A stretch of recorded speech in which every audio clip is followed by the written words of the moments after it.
కర్కటే పూర్వఫల్గుణ్యాం తులసీకాననోద్భవాం పాండ్యే విశ్వంభరాం గోదాం వందే శ్రీరంగనాయకీం.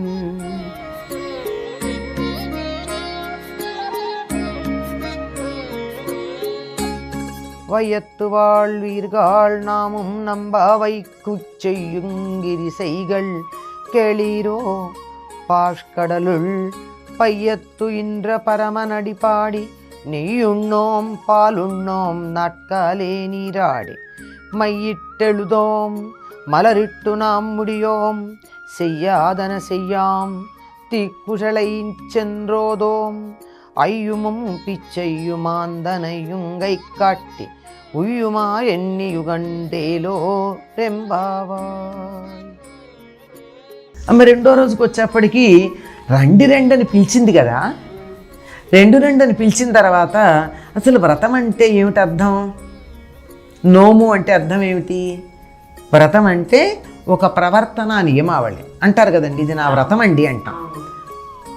వ్రతం అంటే ఏదో ఒక నియమం పాటించడం, ఏదైనా సరే నియమాన్ని పాటించటాన్ని వ్రతము లేక నోము. నియమపాలనే నోము, అంతకన్నా ఇంకేం లేదు. మరి దాని గురించి చెప్తోంది. రెండో రోజు అని చెప్తాం. మొదటి రోజు వచ్చాక రెండో రోజు నుంచి రూల్స్ అండ్ రెగ్యులేషన్స్ చెప్తుంది అన్నమాట ఈవిడ. ఏమంటే రెండో రోజు ఏం చెప్తుంది? ఈ భూమిలో జన్మించినటువంటి పుణ్యాత్ములు మీరంతా, మరి ఈ భూలోకంలో జన్మించటమే గొప్పతనం అండి. స్వర్గలోకంలో ఉన్నటువంటి వాళ్ళకి ఉన్న స్థితి నుంచి ఉన్నత స్థితికి వెళ్ళలేరు, ఉన్నదంతా అక్కడ అనుభవించడం తప్ప. మళ్ళీ వాళ్ళకి ఎదుగుదల కావాలి అంటే భూలోకంలో పుట్టాల్సిందే, ఎత్తాల్సిందే. పైగా మీరంతా పుణ్యులు, ఎందుకంటే విల్లిపుత్తూరులో పుట్టారు, ఈయన రోజు చూసుకుంటున్నారు. మనమంతా వ్రతం చేద్దామనే సత్సంకల్పం కలిగిందంటే కూడా మనం గొప్పవాళ్ళం కిందే లెక్క.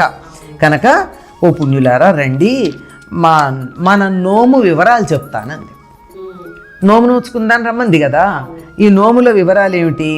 ఈ క్షీరసాగర శయనుణ్ణి మనం సేవించుకునేటప్పుడు మనం కొన్ని నియమాలు పాటించాలి.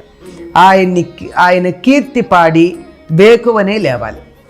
నిద్ర లేస్తూనే ముందు భగవంతుని స్మరించుకుని లేవాలండి. ఎంతమందిని చేస్తామన్నది ఆలోచించాలి. కనీసం ఈ ధనుర్మాసంలో దీని గురించి విన్న తర్వాత ఇక నుంచి అయినా నిద్ర లేచే వాళ్ళందరం మెలకు రాగానే భగవంతుని తలుచుకుంటే ఈ సంవత్సరం ధనుర్మాసం చేసిన సార్థకం అవుతుంది. జీవితంలో మార్పులు రావాలి. వ్రతం అంటే మన ప్రవర్తనలో మార్పు రావడమే అనుకున్నాం కదా. ముందర క్షీరసాగర శయనుణ్ణి కీర్తించాలి, ఆయన కీర్తిని గురించి పాడాలి, పాడి లేవాలి, లేచి చక్కగా స్నానం చేయాలి. చక్కగా స్నానం చేశాక శుచిగా ఉండాలి. స్నానం చేసామంటే చేస్తామంటారండి కొంతమంది. స్నానం చేయకముందు చేశాక కూడా ఒకేలా ఉంటారు. అట్లా కాదు కదా, శుచిగా ఉండాలి. శుచిగా ఉండి మనం ఇక్కడి నుంచి నియమాలు పాటించాలి. మనం కాటుక పెట్టుకోము, పూలు పెట్టుకోము. నియమాలు. పాలు నెయ్యి తినం. చాలా భక్తిగా పెద్ద పిన్నల గుర్తించి ప్రీతి గూర్చి ఉంటాం. అంటే పెద్దల పట్ల భక్తి కలిగి ఉంటాం. పెద్దంతరం చిన్నంతరం అని ఒక పదం వాడతారు ఇంట్లో పెద్దవాళ్ళు. అంటే మనకి తేడా తెలుసుకోకుండా పెద్దవాళ్ళతో ఎట్లా మాట్లాడతాలో తెలియదు, పిల్లలతో ఎట్లా మాట్లాడాలో తెలియదు, అయోమయంగా మాట్లాడేస్తూ ఉంటాం కదా. అట్లా కాకుండా పెద్ద చిన్న తేడా తెలుసుకుంటూ మనం ప్రవర్తించాల్సినటువంటి అవసరం ఉంది. వాళ్ళకి వీళ్ళకి కూడా ప్రీతి కలిగించాలి, సంతోషాన్ని కలిగించాలి. ఇంకొకటి, మాట్లాడకూడని మాటలు మాట్లాడు. ఎంత జాగ్రత్తగా ఉండాలండి. ఒక వ్రతం చేస్తున్నామంటే చేయరానట్టి పనులు చెయ్యం, కూడని పనులు చెయ్యం. ఫలాంది చేయకూడదని చెప్పారనుకోండి, గోళ్ళు కొనుక్కోకూడదు అన్నారు, కొనకం. మీరు ఇటు వెళ్ళకూడదు అన్నారు, వెళ్ళాం.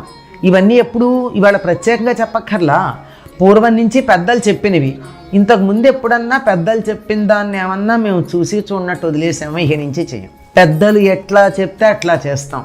చెడ్డ మాటలు మాట్లాడడం, ఇంకొకళ్ళ మీద చాడీలు చెప్పాం. ఇదొకటి మానేస్తేనండి మాట్లాడడానికి మాటలు ఉండవు. చెప్తారు, మా అబ్బాయి బాగా బాగుతాడండి, అసలు మా ఇంట్లో మాకు ఖాళీ ఉండట్లేదు, పిచ్చెక్కిపోతుందంటే మా అబ్బాయిని మాట్లాడమనండి కానీ టాపిక్ ఇవ్వండి అని చెప్పారు.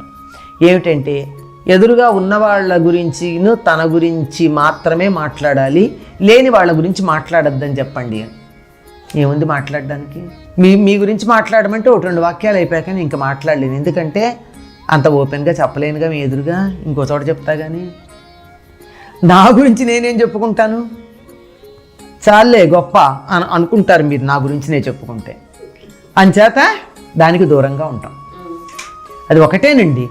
ఎక్కువ మాటలు తగ్గించడానికి మార్గం ఏమిటంటే ఎదుట లేని వాళ్ళ గురించి మాట్లాడడం మానేస్తే చాలు. అది మేము చాడీలు చెప్పము, చేయరానట్టి పనులు చెయ్యము, అందరం కలిసి నోచుకుంటాం. 7 నియమాలు చెప్పింది.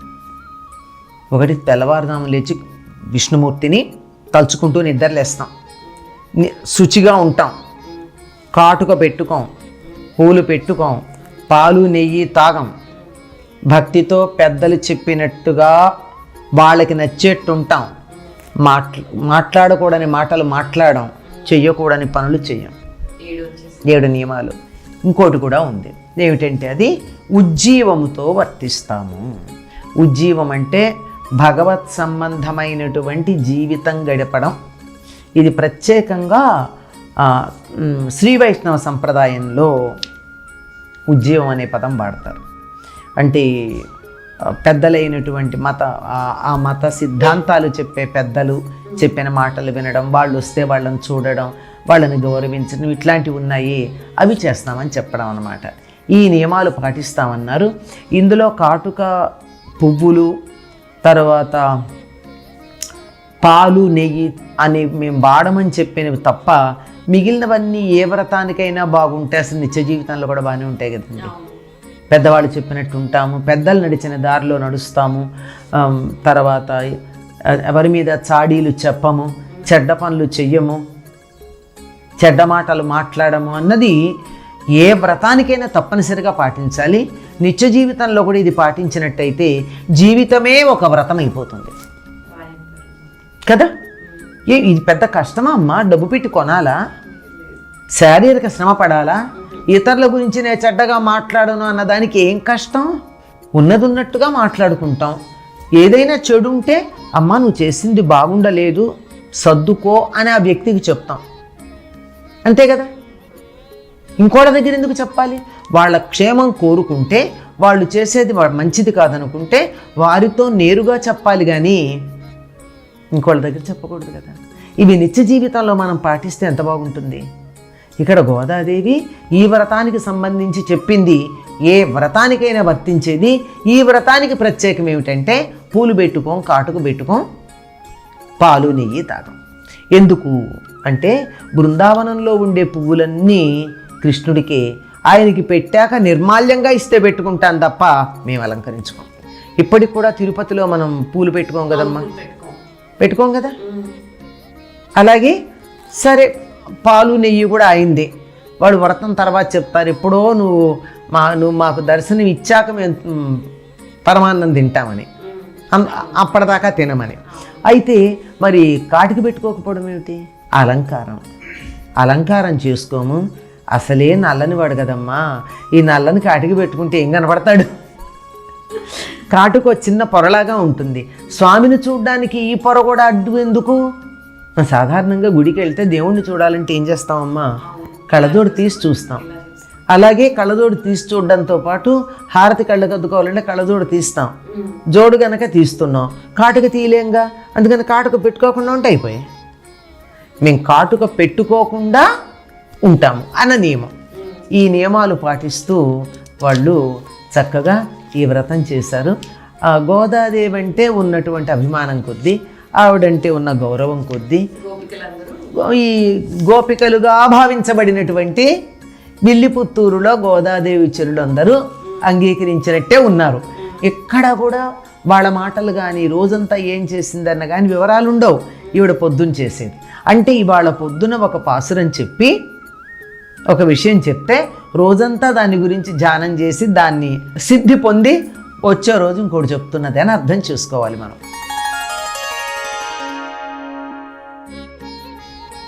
నీళాతుంగస్తనగిరి తటీ సుప్తముద్బోధ్య కృష్ణం పారాజ్యం స్వం శృతిశతశిరసిద్ధమధ్యాపయంతి స్వోచ్ఛిష్టాయాం సృజినిగళితం యావలాత్కృత్య భుంక్తే గోదా తస్యై నమ ఇదమిదం భూయ ఏవాస్తు భూయః.